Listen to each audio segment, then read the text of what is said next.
정치권의 허심탄회한 속내를 들어보는 시간 각설하고 시즌2 장성철 공론센터 소장 서용주 더불어민주당 상근 부대변인 두 분과 함께합니다. 어서 오십시오. 네, 안녕하세요. 네. 서용주 부대변인은 네. 오늘처럼 이제 당의 대표가 네. 뭐 소환 조사를 받게 되면 여러 또 언론사들 기자들의 네. 질문이 있기 때문에 더 바쁜 하루가 되나요? 뭐 한두 번도 아니고요. 이제 뭐 그냥 일상이 됐습니다. 아, 예.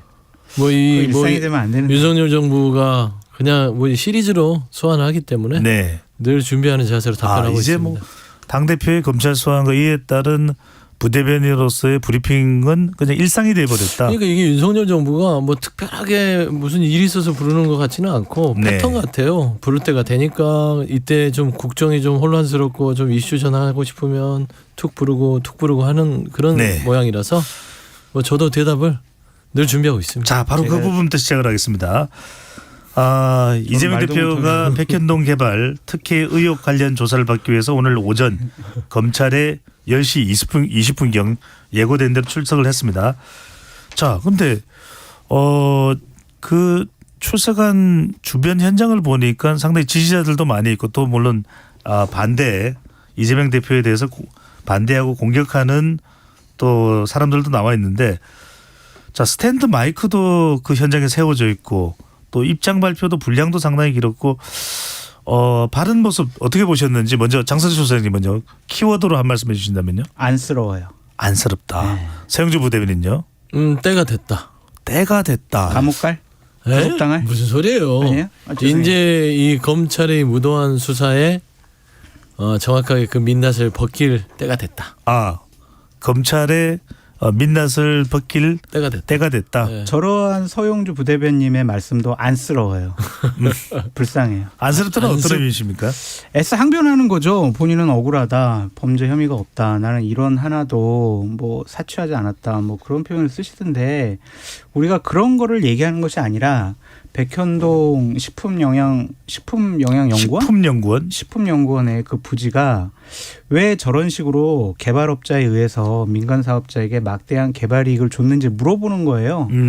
그냥 원래 정바울이라는 아시아 디벨로퍼가 계속해서 용도 변경을 시도했는데 안 해줬단 말이에요. 그런데 성남시장 할 때 선대위원장이었던 정인섭 씨를 그 정바울 씨가 영입을 하고 난 다음에 김인섭 씨인가요? 정인섭 씨인가요? 김인섭 씨 죄송합니다. 네. 김인섭 씨를 영입하고 난 다음에 갑자기 4단계 넘어서서 허가가 났단 말이에요. 그런 것들. 그리고 원래 공공택지가 공공분양 한 100% 하기로 했는데 그걸 10%로 줄였단 말이에요. 네. 임대주택을. 그러고 또한 왜 도시개발공사를 왜 저 사업 개발하는데 왜 뺐냐. 결국에는 개인 사업자에게 막대한 이익을 보장해 주려는 거 아니냐. 정바울 씨가 재판 과정 중에 얘기를 했어요. 김인섭 씨가 200억 달라고 그랬어요. 그래서 100억은 내 거고 100억은 두 분 거야. 이렇게 얘기했대요. 그래서 정바울 씨가 그 두 분은 정진상, 이재명 이 두 분으로 생각을 했다라고 법정에서 증언까지 했습니다.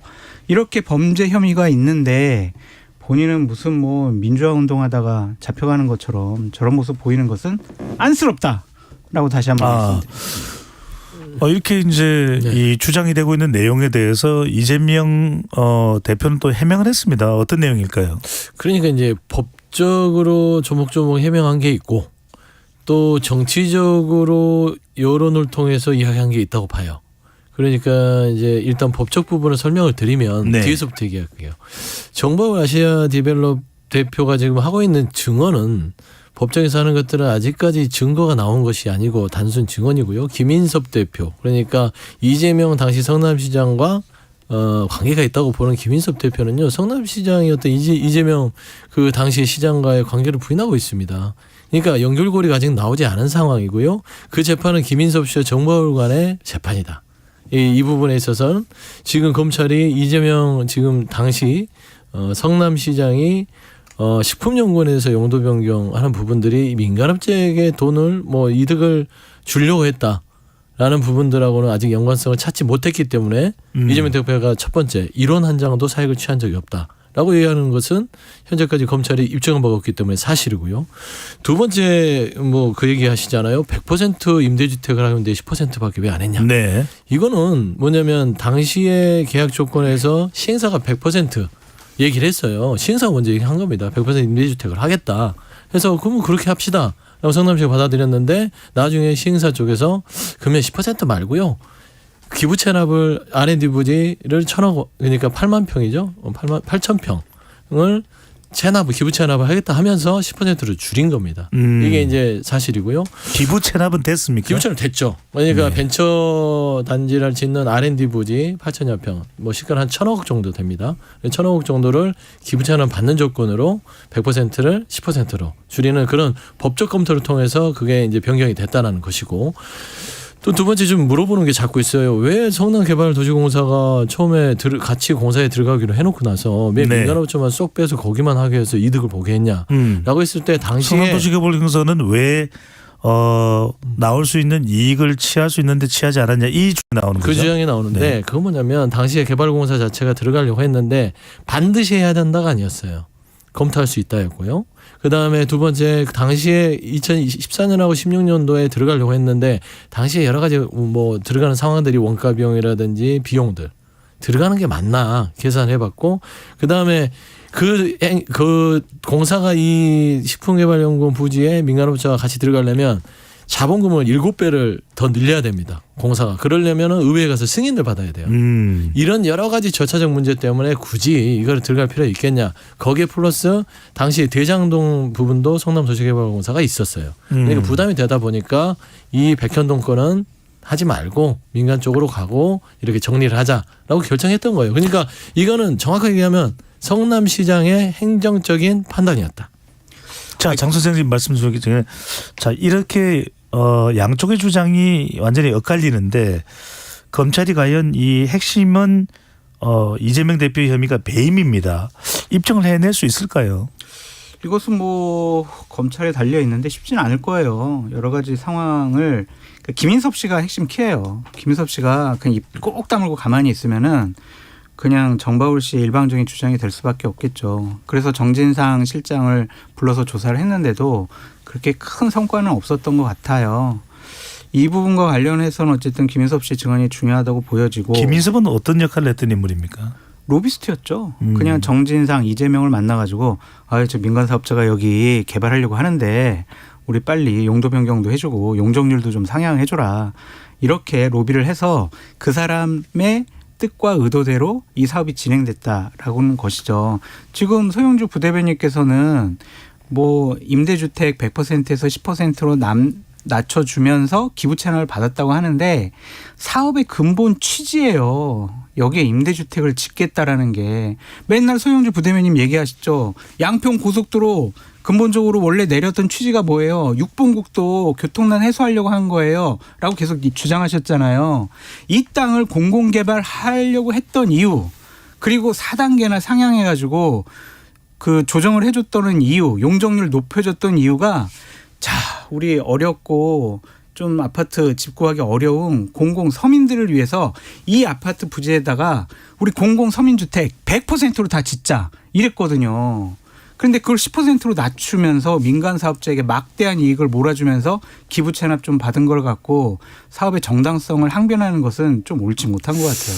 그러니까 이제 이게 행정적 판단이라고 제가 말씀드리는 네. 거죠. 이제 단체장에 대해서 행정적 판단까지 법적 잣대에 올려야 되느냐의 문제는 저는 좀 이게 반복되면 부적절하다고 보는 것인데 성남시장이었던 당시 이재명 대표가 이걸 행정적으로 결정한 부분들이 어떤 시각에서는 왜 이렇게 했어 할 수도 있지만 법적으로 문제가 없기 때문에 당시에 했을 수 있었을 거 아닙니까? 근데 이게 이제 검찰이 보는 거는 이게 민간업자한테 이득을 주기 위해서 모든 걸 처음부터 설계했다라고 보는 것이거든요. 그건 좀 과도하죠. 행정적으로 어떻게 단체장이 100% 완벽합니까? 결정이? 본인이 판단하기에 당시에는 옳았지만 지내놓고 보면 그 행정의 판단이 틀릴 수도 있어요. 그건 그냥 단체장으로서의 과오죠. 그런데 이게 법적으로 처벌을 한다고 나서면 대한민국 어느 단체장이 다 범죄자가 안 될까? 저는 그런 생각도 갖고 있습니다. 네, 하나만 더 말씀드릴게요. 잠깐만 좀 여쭤보고요. 제가 기회 드리겠습니다. 그러면 지금 오늘도 이제 이재명 대표가 이제 준비된 이제 서면 답변서를 주로 제출을 하는 쪽 또 이것만 설명하는 쪽이 얘기 나오는데 그렇게 좀 이재명 대표로서는 좀 당당한 상황이라면 이 의혹에 대해서 더 자세하게 구체적으로 250쪽에 달한다는 그 질문에 답변을 더 하는 게 나은 거 아닙니까? 그러니까 이게 엮이는 거지요. 이재명 대표는 변호사 출신이기도 하시고 이 검찰의 수사 자체가 처음부터 의도성이 짙다라고 판단이 됐을 땐 검찰에 성실하게 조사를 임했을 때 검찰이 정말 저희가 잘못 알았습니다. 저희가 기소하려고 했던 것들이 좀 잘못된 판단이었던 것 같습니다. 할 것 같습니까? 아니지요. 이미 답정 넣습니다. 답정 기소할 것이고 구속영장 청구할 것을 아는데 검찰이 250쪽 질문에 성실하게 답변하면 거기에 대한 또 꼬투리를 잡고 압수수색하고 또 거기에 대한 압수수색을 할 텐데요. 심지어 지금 현재는 사법체계가 바뀌어서 검찰의 조서가 법정에서 증거로 채택되지 않습니다. 중요한 건 재판에서 증언하는 것들, 재판에서 인정되는 것만 증거로 채택되기 때문에 이재명 대표는 검찰에서 이 진술 자체에 대해서 협조해봤자 검찰이 이거 받아들일 여지가 없다라고 판단하고 나는 재판장에 가서 이걸 가르겠다라는 어떤 그런 전략을 쓰시는 것 같습니다. 네. 어쨌든 이게 이 사업이 진행된 근본적인 취지가 성남 신화 그리고 도시계획위원회나 이런 데서는 저 공공부지를 우리가 용도 변경해주고 용적률 상향을 조정을 해줘서 어쨌든 공공임대를 다 거기 서민들 살 수 있게 해주자라는 취지였는데 갑자기 바뀐 것은 문제가 있고요. 성남 도시개발공사를 배제시키는 것에 대해서 그 성남시에 있는 주택의 과장은 반대를 했어요. 계속 결재를 거부하고 반대를 했단 말이에요. 그러니까 그걸 빼는 작업에 이재명 시장이 자, 그 과장 빠져 그러면서 본인이 결정을 합니다. 이런 것들은 상당히 좀 문제 있다고 생각이 들고 계속 이재명 당대표는 이렇게 항변하죠. 박근혜 정부가 저를 협박했어요. 협박해가지고 제가 어쩔 수 없이 이 사업 진행하게 됐어요. 이렇게 얘기하거든요. 네. 이재명 당시 성남시장이 박근혜 정부가 국토교통부에서 공문 한 장 보냈다고 협박이라고 느낄 사람이냐라는 것과 당시에 박근혜 정부가 지방재정 개편과 관련해서 그 각 지자체에 불리하게 여러 가지 사업을 추진하니까 단식 투쟁까지 했던 분이에요. 근데 박근혜 정부한테 협박을 받았으면은 분명히 뭔가 액션이 있었을 거예요. SNS 상이라든지 아니면은 의회에 나가서라든지 아니면 기자회견을 통해서 저 도저히 이거 박근혜 정부가 계속 이렇게 압력 행사해가지고 도저히 성남시장 역할 못하겠습니다. 이거 억울합니다.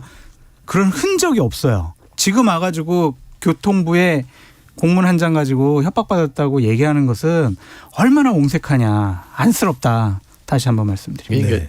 맞죠? 제 말이. 그거는 반박을 이제 못하겠죠. 이 주관적인 것이죠. 압박이냐 강압이냐 협박이냐라는 공문 읽어봐요. 이게 무슨 협박으로 공문은 느껴져요. 봐보세요. 협박 호소인 이재명. 성남시는 234개 지자체 중에 한 곳이죠. 근데 대통령이 당시에 그 연석회의를 통해서 공개적으로 이런 식품연구원에 대한 용도 변경에 대해서 지시를 합니다. 그리고 국토부가 그거를 공문을 만들어서 성남시에 보내요. 네. 뭐 성남시가 지금 이재명 대표가 성남시장에서 대단해 보이지만 꼭 그렇지만은 않아요. 작은 도시입니다. 근데 국가 중앙에 대통령이 발언을 하고 국토부에서 공문이 직접적으로 8차례 내려옵니다. 이거 빨리 용도 변경해. 용도 변경해서 이걸 매각해서 식품연구원 옮겨야겠어. 종상향 2단계라도 하란 말이야. 라고 하는 거예요. 협조 지원해 주시기 바랍니다라고 이게 정중하게 돼 뭐냐면 있죠. 문장은 너 안 하면 죽어 이렇게 되겠어요. 그게 아니라 8차례를 보낸다는 건 독촉이잖아요. 독촉은 압박이 되는 것이고 그 압박이 협박이라고 표현하는 게 이제 의사 표현의 일부일 수 있어요. 과장되게. 하지만 압박은 됐을 겁니다. 그런 네. 표현인 것 같고 결국에는 이 식품연구원을 빨리 매각을 해야 되는데 8차례 유찰이 되면서 이게 도저히 누가 입찰을 안 들어와요.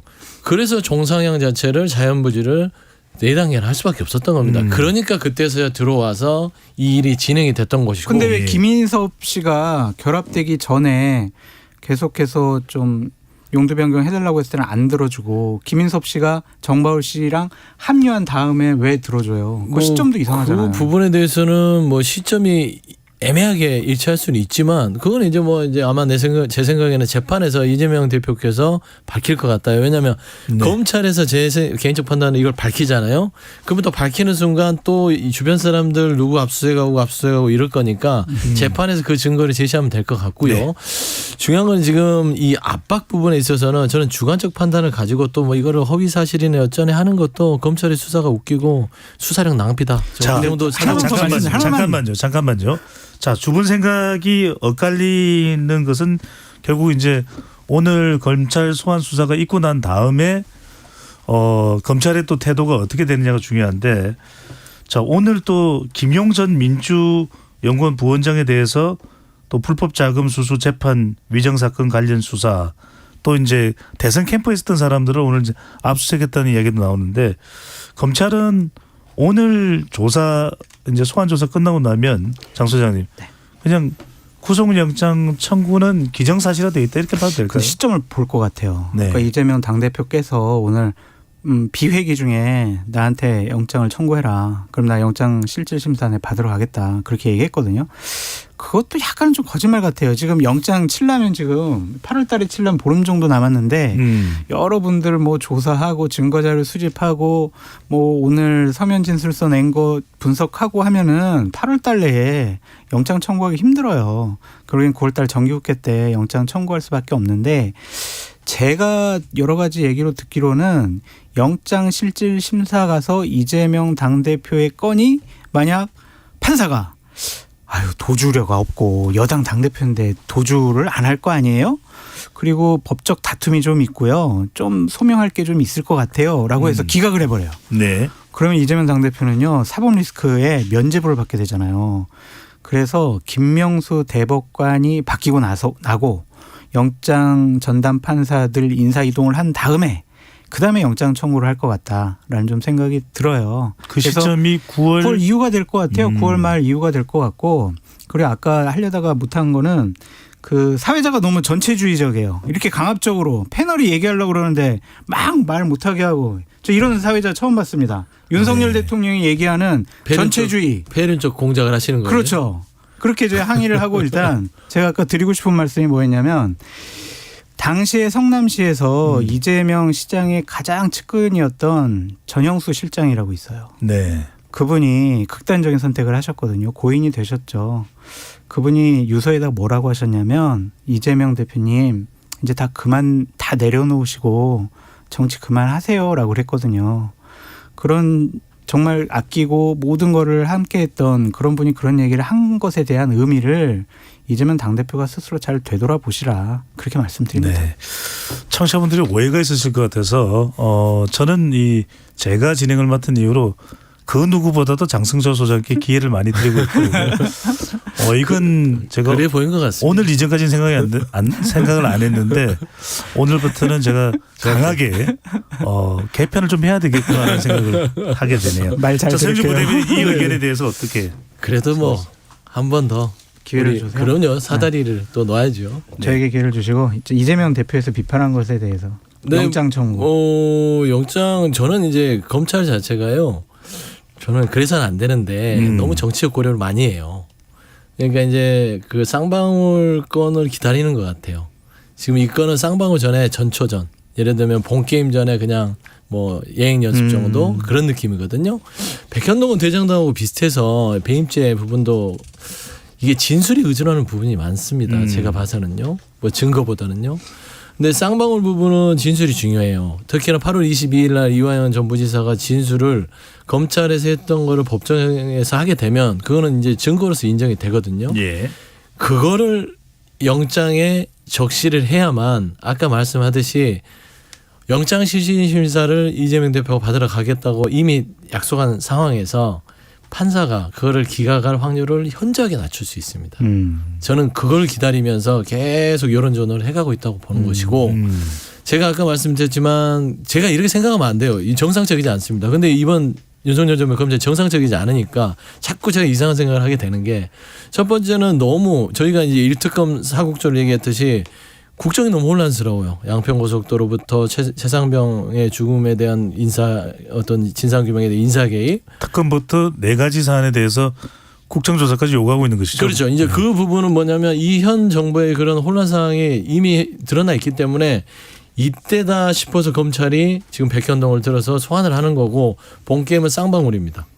그게 끝나고 나면 아마 영장을 청구를 할 건데 절대 비회기 때는 안 할 거기 때문에 정규가 오니까 검찰은 땡큐예요. 비회기 때는 안 하죠. 왜냐하면 이거는 이 윤석열 정부는 제가 봐서는 정치인들을 시험하는 걸 되게 즐겨요. 가결하나 부결하나 지금 어떤 선택을 할 것인가 부결 못할 거리 이제 어이구 가결해봐라 뭐 이런 식으로 지금 즐기는 느낌이거든요. 그래서 저는 영장 청구는 말씀한 대로 정기국회 때 할 것이다. 저는 이거는 100% 확신합니다. 알겠습니다. 대표님 제가 한 말씀만 더 드려도 될까요? 이재명 당대표는 본인의 거취에 대해서 좀 생각을 하고 제가 말씀드렸던 것처럼 10월 퇴진설도 얘기하셨잖아요. 사퇴를 하시는 게 맞을 거예요. 왜냐하면 본인의 사법적인 리스크와 계속 법정에 나가서 증언하고 조사받고 이런 것들 때문에 민주당이 야당으로서 역할을 제대로 못하고 있어요. 정말 많은 윤석열 정권을 공격할 수 있는 좋은 안건들이 많았는데 결국에는 계속해서 이재명 당대표의 사법 리스크에 발목을 잡혀가지고 제대로 야당다운 모습 보여주지 못하고 있습니다. 그 족쇄를 먼저 풀어주시는 게 야당과 민주진영을 위해서 서영주 부대변인 내년 총선을 위해서 훨씬 더 긍정적이다. 자, 하고요. 자, 잼버리로 넘어가 보겠습니다. 자, 어제 국회 행안위도 잼버리 관련해서 김관영 지사 출석 문제로 공방을 벌이다 파행이 됐는데, 자, 두 분께 이제 잼버리 파행 책임이 전북지사에게 있다며 여당이 주장하고 있는 부분, 이 상황, 또 야당은 그게 아니다, 윤석열 정부의 책임이다, 이런 공방에 대해서 키워드로 먼저 여쭤봤는데, 장성철 소장은 꼴값, 그다음에 서영조 부대변인은 점입 가경, 이런 이야기했는데, 먼저 서영조 부대변인도 점입 가경 무슨 뜻입니까? 저는 장소장님처럼 꼴값 생각을 했는데 좀 고상한 표현을 생각하다 보니까 점입 가경이 됐어요. 저는 저급하다는 얘기예요 지금? 그게 아니라 와, 너무하시다. 그게 아니라 이제 조금 더 이제 제가 용기가 없는 것이죠. 이게 이제 방송 전문 방송가시니까. 근데 제가 왜 점입가경을 했냐면 이게 좋은 말이에요. 보면 볼수록 아름답다는 얘기잖아요. 근데 반어적으로 얘기를 하면 볼수록 꼴불견이다 이런 얘기입니다. 답이 안 나와요.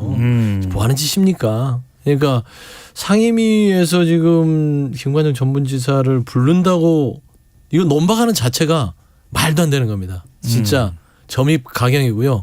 꼴불견이다. 이렇게 말씀드리고 싶습니다. 꼴값이라고 하셨대요? 서영주 부대변인 말씀이 맞아요. 저는 거기에 100% 동의를 하고, 꼴이라는 게 얼굴이잖아요. 얼굴값. 정치인들은 얼굴값을 해야 합니다. 그런데 어제 여야 정치인들이 보인 모습은 지극히 자당 이기주의에 빠져가지고 국민 생각은 안 해요. 그러니까 민주당도 비판하고 싶어요. 전북도지사 출석시키죠. 왜 출석 못 시켜요? 거기서 본인이 책임이 없고 본인의 책임은 적고 집권 여당 그리고 윤석열 정부의 책임이 있다라는 거를 얘기하면 되잖아요. 왜 출석을 안 시키는지 이해가 안 돼요. 김관영 도지사도 저 언제든지 국회 나가서 증언할게요. 불러주세요라고 했거든요. 괜히 빌미 잡혔잖아요. 전북도지사 이거 출석 안 시키니까 우리 이거 현안 질의 못해. 이렇게 빌미 잡혔어요. 이거는 작전 미스가 아니냐는 좀 생각이 들고, 여당 같은 경우에도 국가적인 망신을 이번에 잼버리 행사에 치르면서 나라가 되게 좀 이상한 나라 취급을 받았잖아요. 벌레 많고 화장실 더러운 나라. 이러면은 당연히 국회에서 여러 가지 따져봐야 되잖아요. 잘잘못. 국회의원들이 이상민 행안부 장관이나 김현숙 여가부 장관을 보호하고 옹호하기 위해서 그 자리에 있어요? 아무리 집권 여당이지만 잘못했으면 불러다가 추궁하고 잘못된 거 지적해가지고 다음부터 그런 잘못 제대로 다시 반복되지 않도록 제도적으로 규정적으로 기반을 마련해야 되잖아요. 잘잘못을 따져가지고. 그거 안 해요? 국회의원으로서 직무를 해태한 거예요. 그래서 저는 꼴값이다라는 표현을 쓴 겁니다. 서영주 부대변인은 오히려 이 김관영 지사가 나와서 더 상세하게 또 반박하거나 해명할 일이 있으면 해명을 해도 좋을 텐데, 그런 의견도 있는데, 이 부분에 대해서는 어떻게 보십니까? 나와야죠. 근데 이제 시기죠. 그러니까 8월 16일 날 이 상임위 행안위가 현안지로 잡았던 건 오송 참사 관련입니다. 네. 여야 간에 합의가 했던 것이고 이미 날짜와 현안을 가지고 논의를 하잖아요. 그래서 여야 간에 이날은 우리 오송 지하차도 참사에 대해서 이야기합시다. 이거를 뭔가 밝혀야 되겠습니다 해서 잡아놨던 날짜예요 이미. 그런데 갑자기 이만희 간사가 혼자 들어오시더니 아니 이 오송 참사 말고도 저기 잼버리 합시다. 갑자기 이렇게 들어오시니까 요 여간에 이미 한 2주 전에 잡아놓은 그 의사 일정을 갑자기 튼 겁니다. 근데 의도가 있다고 본 거예요. 그런데서 얘기를 했던 거는 민주당에서는 아니 왜 지금 전북지사를 부르려고 그러냐. 오송 참사하고 이상민 장관, 김현숙 장관 뭐 총리도 부를 수 있으면 부르겠지만 이미 정해진 대로 일단 현안 질의한 다음에 그 다음에 논의해서 합시다 했더니 안 된다는 거예요. 무조건 전북지사를 불러야 된다는 것이죠. 그러니까 부르면 되잖아요. 아니 그러니까 그냥. 부르면 되는데 그날 오후에 부르든 그 다음날 부르자고 하는데 부르지 않겠다는 것이 아니라 날짜를 다시 잡자. 날짜를 정해서 부르겠다. 그게 이 부르지 얘기는. 않겠다는 얘기예요. 정치권에서. 아니에요. 그게 아니에요? 아니라 날짜를 다시 잡자고 했는데 그냥 막무가내로 아니 못한다 안 부르면 그런 게 어딨냐 하더니 결국엔 기본소득당의 용해인 용해인 의원이요? 아시죠? 그 네. 한마디 하셨잖아요. 뭐가 그러게 순길께서 도망가십니까? 하시면서 소리쳤던 뒤통수에 대놓고. 하여튼 여당의 어제 모습은 저는 그게 이 귓가에 들리더라고요. 고차스러워요. 김관정 지사 얘기를 장 소장께서 하셨는데 그러면 이제 김관정 지사 관련해서 네. 본인이 아주 적극적으로 또 지금 해명을 하고 있습니다. 네, 네.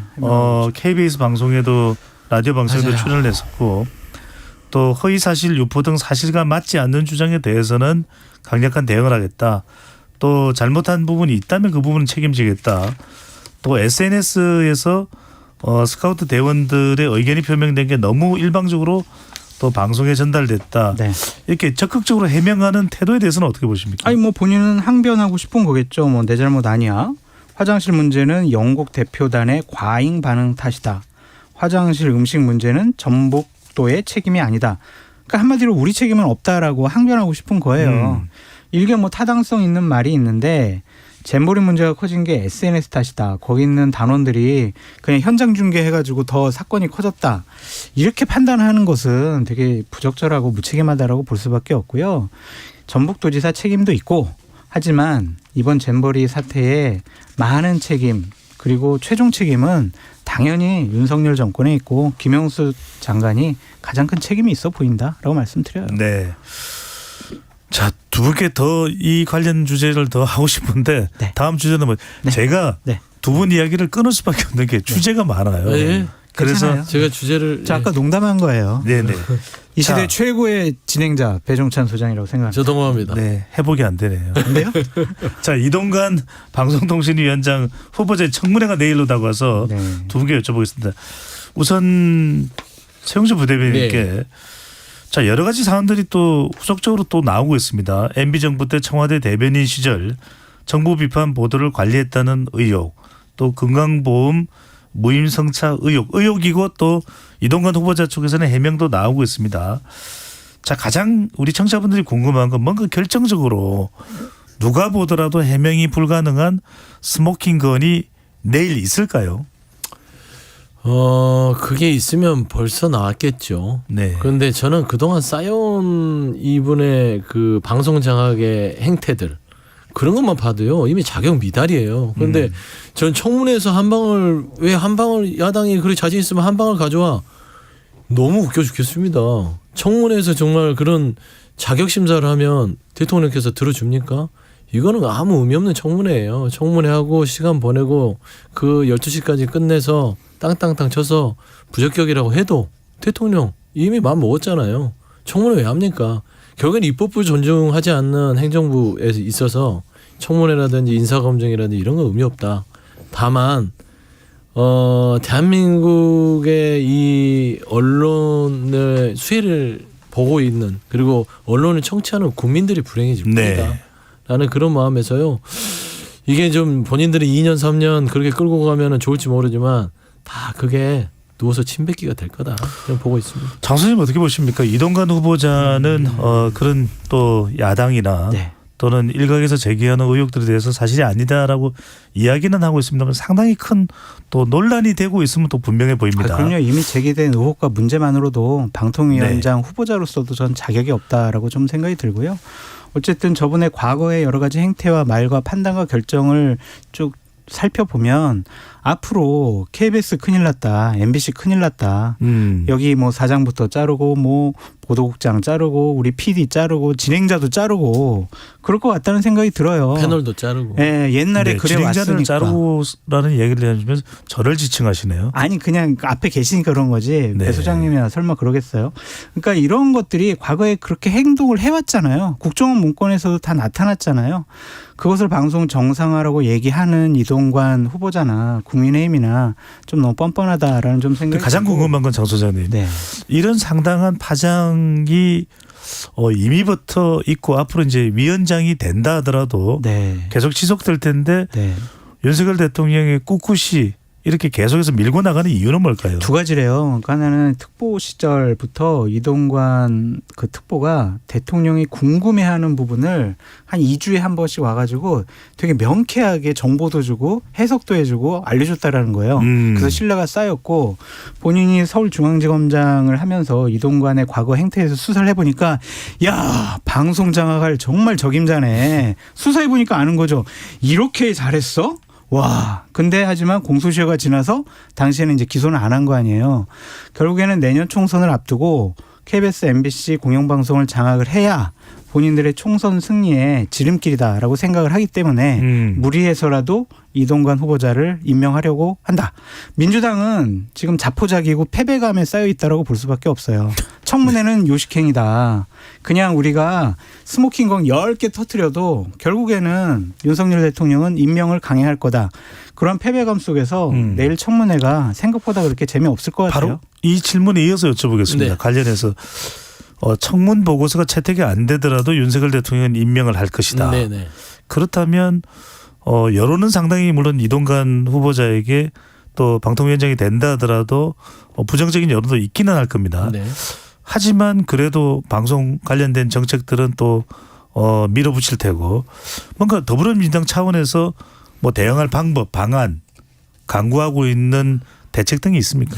그러니까 제일 무서운 거는요. 포기하지 않고 끝까지 싸우는 것이죠. 그다음에 정신력이에요? 이동관 정신승리는 아닌데 이동관 방통위원장 후보자 같은 경우는 본인은 되게 본인이 전문가고 방송 장악을 아무도 모르게 할 수 있을 거라고 생각했지만 이미 다 드러나 있잖아요. 그때는 운이 좋아서 여러 가지 정치권의 실세들이 막아줬을지 모르지만 이제는 그렇게 할 수 없는 시대가 됐고요. 민주당은 끝까지 그 방통위원장의 행태들을 눈을 부릅뜨고 보면서요. 잡아 끌어내릴 수도 있다. 뭐 그런 말씀 드리고 싶습니다. 네. 30초만 얘기해도 돼요. 네. 방통위원장이라는 자리는요. 방송을 장악하려는 그러한 것이 주요한 임무가 아니에요. 방송 환경이 많이 바뀌고 있잖아요. 그러면 새 시대의 방송의 흐름을 좀 읽고 산업적 측면에서 방송을 어떻게 제도적으로 이렇게 뒷받침을 할까 그런 걸 고민해야 될 자리지 과거의 환상에 얽매여 가지고 야 방송 장악하자 우리 편 우리 사람들 많이 집어넣자 이거는 방통위원장이 할 일이 아닌 것 같다라는 생각을 다시 한번 해봅니다. 네. 깜짝 놀란 게 정확하게 30초를 지켜주시네요. 감사합니다. 네. 자, 두 분 말씀 잘 들었고요. 내일 이제 청문회가 있으니까 청문회 진행되고 그 이후의 여론까지 네. 묶어서 다음 주에 또 여쭤보도록 하겠습니다. 장성철 공론센터 소장, 서영주 민주당 상근 부대변인과 함께했습니다. 고맙습니다. 잘 들었습니다. 감사합니다. 네, 감사합니다. 화이팅.